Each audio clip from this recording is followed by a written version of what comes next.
അങ്ങനെ രാവണപ്രഭു എന്ന് പറയുന്ന സിനിമ 4K റീമാസ്റ്ററൊക്കെ ചെയ്ത് ഇറക്കിയിട്ടുണ്ടായിരുന്നു. ഇന്ന് ആണ് സിനിമ റിലീസ് ചെയ്തിട്ടുണ്ടായിരുന്നത്. രാവിലെ തന്നെ ടിക്കറ്റ് എടുത്ത് പോയി കണ്ടു. എങ്ങനെയോ ടിക്കറ്റ് കിട്ടി.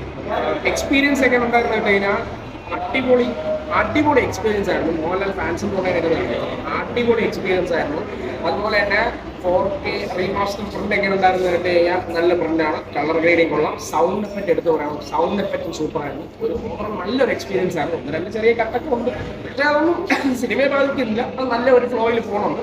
പക്ഷേ നല്ല എക്സ്പീരിയൻസ് ആയിരുന്നു. എന്ന് വെച്ചാൽ ഞാൻ എൻ്റെ തൊണ്ടയൊക്കെ പോയി. എൻ്റെ തൊണ്ട പോയി.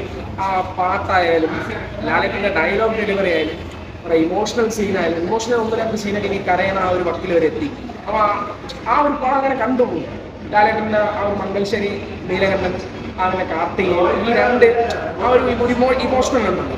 അപ്പോൾ അതൊക്കെ എനിക്ക് ആ ഒരു പടം കണ്ടപ്പോൾ അങ്ങനെ ഒരു വിഷമം തോന്നി. നല്ല ആക്ഷൻ സീക്വൻസ് ഉണ്ട്. ഒരു തിയേറ്റർ ഒരു ഓണമായിരുന്നു സത്യം പറഞ്ഞു കഴിഞ്ഞാൽ. ഇത് നിങ്ങൾ മിസ്സാക്കരുത്, നിങ്ങളിത് കണ്ടിരിക്കണം. നല്ല അടിപൊളി എക്സ്പീരിയൻസ് ആയിരുന്നു രാവണപ്രഭു. അടിപൊളിയാണ്. തിയേറ്ററിൽ തന്നെ കാണാൻ നോക്കുക.